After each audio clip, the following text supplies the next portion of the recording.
The alien king's palace floated above the azure clouds of Aurelia, a world bathed in twin suns and winds that sang like glass. Its towers shimmered with a color no human had ever named, and the air carried the faint hum of energy that kept the city suspended over the planet's surface.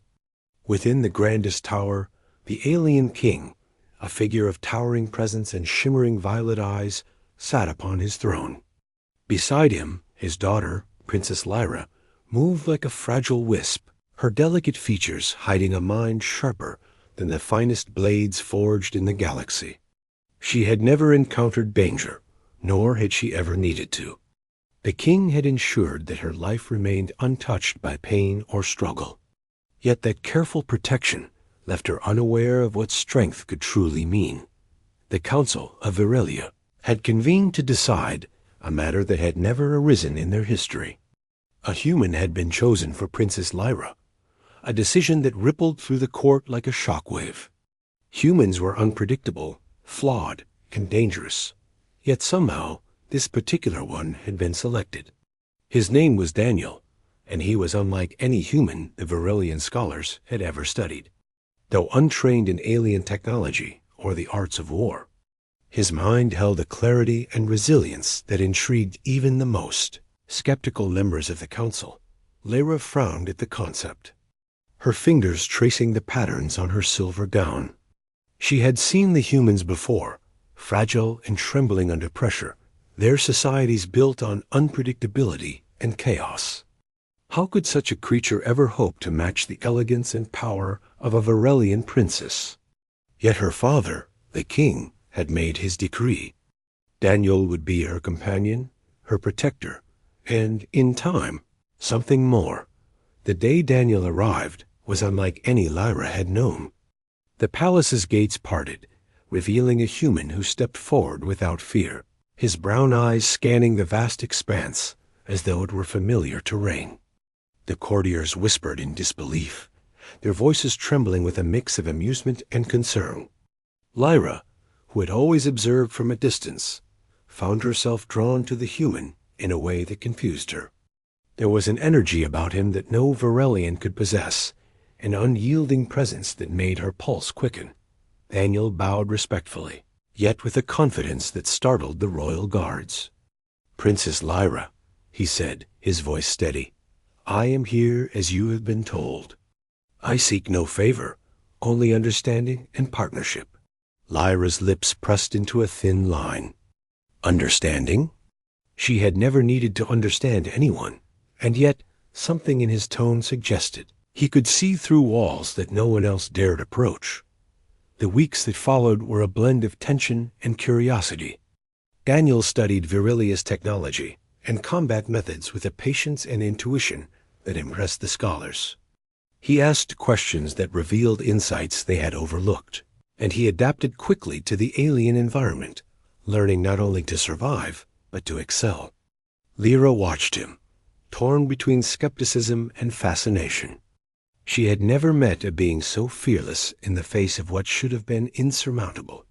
One evening, as twin moons cast silver light over the palace gardens, Lyra found herself speaking to Daniel without the presence of her father or the council. "You do not fear the world here," she observed quietly, her voice almost lost in the hum of the wind. Daniel tilted his head, considering her words. "Fear is natural," he said, "but it does not control me. You, princess, have lived in a cage of protection. You have never tested yourself beyond the walls of comfort." Lyra's eyes narrowed. "And what would you know of comfort, or its absence, human?" "More than you realize," Daniel replied calmly. "Strength is not about shields or walls.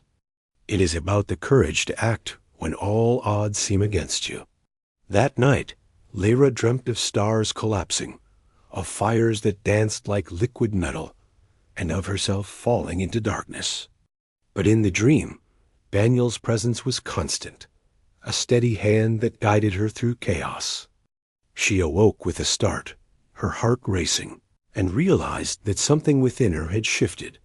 The test of her transformation arrived sooner than expected. An enemy fleet, vast and deadly, breached the outer defenses of Aurelia. The alarm sounded, and the palace quaked with the threat of annihilation. The king commanded the elite guards to intercept, yet he hesitated when it came to Lyra's safety. She had been sheltered her whole life, and no one had trained her for battle. Daniel, however, moved without hesitation. He drew Lyra from her quarters, his hands firm but gentle. "You are not a child anymore," he said. "Your strength is your own, and you must claim it now." Reluctantly, Lyra followed, stepping onto the balcony where the fleet glinted under the twin suns. She felt the wind lash her face, the heat of the approaching weapons, and the knowledge that everything she had known could end in moments. Daniel stood beside her, calm and unwavering. "Trust yourself," he urged. "Trust the instincts that fear has never allowed you to explore." With that, Lyra felt a surge of energy she had never known. Her fingers tingled as she drew power from the very air, manipulating the fields around the fleet with precision. The Varelian guards gasped as missiles disintegrated in midair, energy barriers forming with a speed no human could replicate. Lyra moved like the wind itself, her delicate frame now a conduit of force that reshaped reality. Daniel watched, his heart steady, but his admiration evident. "You are always capable," he said. "You just needed the moment to awaken it." The enemy fleet, stunned by the unexpected power of the princess, faltered and retreated. Lyra's aura shimmered, her hair floating in the charged air as she surveyed the aftermath. She had faced death, and yet she had emerged not only alive, but stronger than anyone had imagined. The king, witnessing his daughter's transformation, felt a mix of pride and awe. He had sheltered her for centuries, believing protection was the path to survival. Yet he realized now that true power could not be given.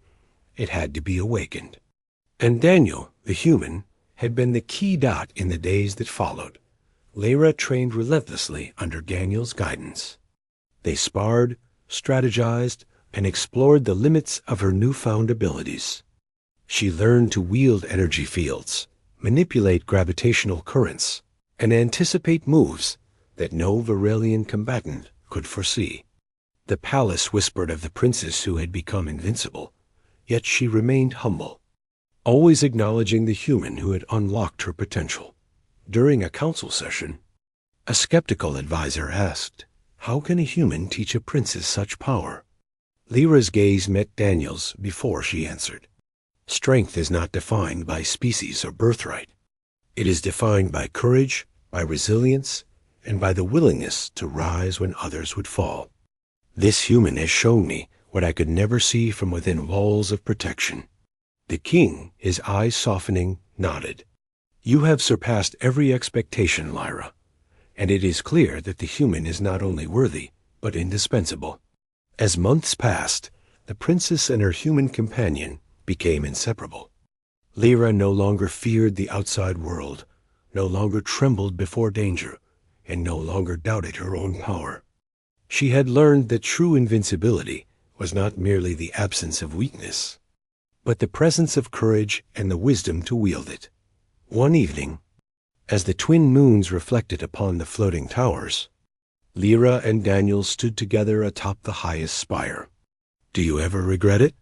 she asked softly, looking at the horizon where stars shimmered like distant fires. Daniel shook his head. "Never. You have become everything you were meant to be, and more. The universe will bend before your courage, princess." Lyra smiled, feeling a warmth that was more than power. It was companionship, trust, and the recognition that true strength could emerge from the most unexpected places. "Then I am ready," she said, her voice steady. "Ready for whatever comes next."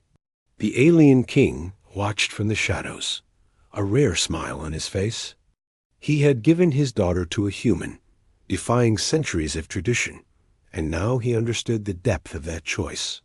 She was no longer delicate, no longer fragile. She was invincible, and the galaxy itself would take notice. In the years that followed, Lyra and Daniel became legends across star systems. They faced threats that could annihilate worlds, navigated political intrigue that spanned galaxies, and forged alliances with species that had never dreamed of peace. Everywhere they went, Lyra's presence inspired awe. Her power unmatched, her mind unshakable, and Daniel remained the steady force that had first awakened her potential. The princess who had once been sheltered and unsure had become a symbol of human and Varelian cooperation, of courage that transcended species, and of the truth that invincibility was born not from privilege or birthright, but from the courage to embrace one's full potential. And in the heart of the palace, under twin suns and amidst the hum of energy, Lyra knew she would never again be fragile, for she had been given a human, and now she was unstoppable.